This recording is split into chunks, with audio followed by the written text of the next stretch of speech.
Welcome to The Explainer. So today we're unraveling a massive, honestly pretty fascinating paradox of modern financial life.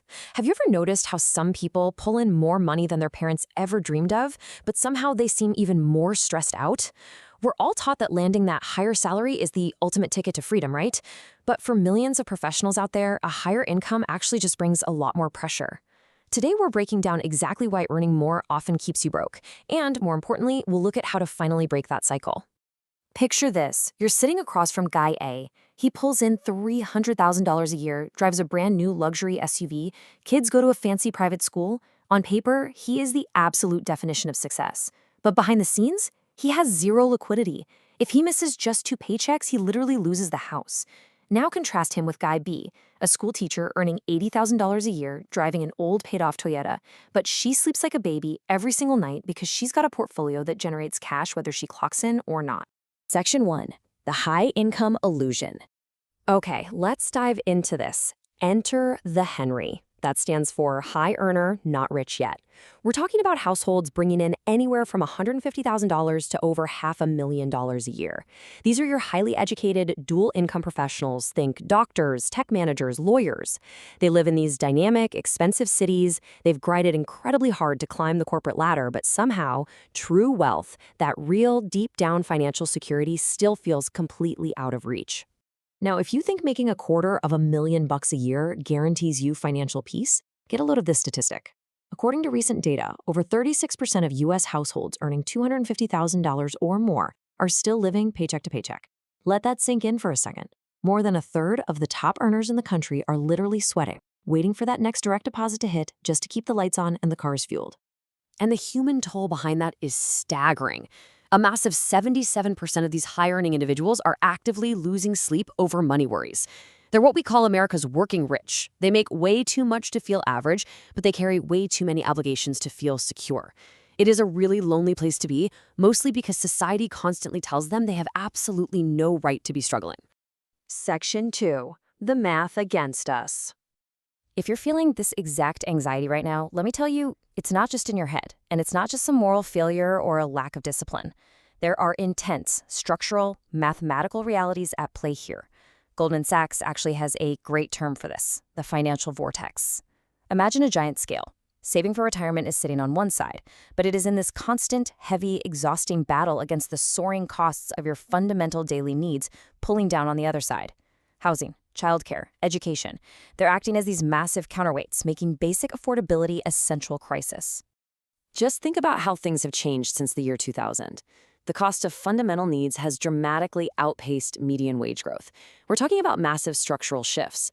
In major cities today, full-time daycare can easily run you $2,500 to $4,000 a month per child. Health insurance premiums? Easily topping $1,200 a month for a family. I mean, we aren't talking about luxury vacations here. These are just the baseline costs of raising a family today, and they violently squeeze whatever discretionary income you thought that big promotion was going to bring. So the really crucial point here is this.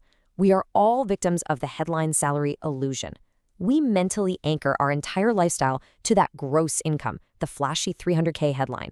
But the moment that money actually hits your hands, everybody takes a cut. After federal taxes, state taxes, FICA, and healthcare, that headline number is completely decimated. Your effective tax rate can easily approach 40%. The trap is, you sign the lease based on the gross, but you've got to actually survive on the net. Section 3. The psychology of spending. Now, what's really interesting here is that structural costs and taxes, that's only half the story. To really understand why high earners stay broke, we have to look inside our own heads at the psychological traps that just eat up our net income. A huge one is the hedonic treadmill. It's basically our emotional baseline. When you get a raise to, let's say, $85,000, it feels totally life-changing at first. But we're human, right? We're incredibly adaptive. Within about 6 months, that higher income just feels normal. The emotional high fades, but guess what? The new financial obligations you took on to celebrate, yeah, those are permanent. You're running faster, but the treadmill literally just sped up to match you. Then add the Diderot effect into the mix. This is actually named after a French philosopher who bought this fancy new bathrobe, only to look around and realize his old furniture looked terrible next to it. So what did he do? He replaced everything he owned. In modern terms, you don't just buy a new luxury car. Suddenly, your old clothes just don't match the car. Your apartment doesn't match the new wardrobe. Buying just one purchase accidentally triggers a complete, wildly expensive lifestyle overhaul. Let's see how this snowball actually builds in real life. Imagine a software dev in Chicago. They get a killer promotion. Net monthly income hits $5,200. Awesome. But then rent jumps to $2,000 for a much nicer place downtown. They finance a $650 a month car so they don't look embarrassing pulling up to the new office. Weekend trips become the standard. Before they even realize what hit them, $4,800 of their $5,200 is quietly consumed by upgraded obligations. They are making more money than ever before, but they are completely, utterly trapped. And why exactly do we upgrade so fast? A lot of it comes down to class passing and trying to keep up with the Joneses. As your income goes up, you naturally start surrounding yourself with higher earners, and you feel this intense, unspoken pressure to match their visible spending. But here's the ultimate trap. We judge our neighbors by their visible assets. We see the shiny new car, the Instagram vacations, but we judge ourselves by our hidden debt. We never see that our neighbor might literally be drowning in minimum payments just to keep up appearances. Section 4. Income versus net worth. To actually escape this vicious cycle, we have to completely redefine our financial vocabulary. We need to shift our entire focus away from the paycheck.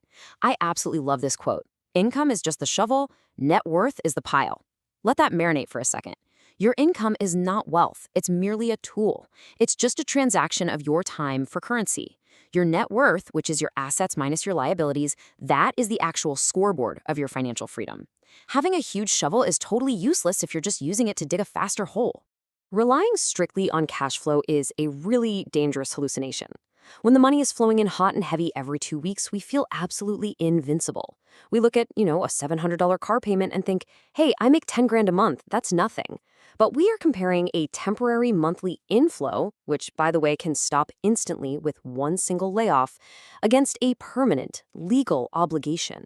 A high income perfectly masks deep underlying financial instability. To fix this, you really need to wrap your head around the two phases of wealth building. First is the fuel phase. Think your 20s and 30s. Here, income is king. You need that high salary to create a surplus. But the ultimate goal is to rush as fast as humanly possible to the cruise phase. That's the crossover point where your investment returns actually exceed your annual contributions. Once you hit that cruise phase, your assets are finally doing the heavy lifting, not your labor. Section 5. Breaking the inflation cycle. So, how do we actually equip ourselves to escape these golden handcuffs and build lasting wealth? It all boils down to a framework called gap management. Rule 1. Track your net worth every single month, not just your income. You gotta face the raw data. Rule 2. Totally decouple your lifestyle from your pay raises. If your income jumps by 20%, artificially suppress your lifestyle. Cap your spending increase at 5% and just pretend the other 15% didn't even happen. And finally, Rule 4. Automate that difference directly into investments before you ever even see it in your checking account. You have to be willing to look poorer than you are today so you can be far richer than anyone realizes tomorrow. Ultimately, true wealth isn't about visible consumption. It's really not about the Rolex or the luxury SUV. True wealth is the absence of financial panic. It's having the ability to survive a sudden job loss, the absolute freedom to say no to a toxic work environment, and having the margin to sleep soundly at night knowing your entire life isn't resting on the edge of a knife. Which brings us to our final thought for today. Take a hard look at your own financial trajectory. Look at exactly what happens to your money the second it hits your bank account. Are you using your high income to carefully build a mountain of assets that's going to protect you? Or are you just using a bigger shovel to dig a faster, more luxurious hole? That is a question only you can answer. Thank you so much for joining me for this explainer, and I really hope this gives you the tools you need to take back your financial freedom.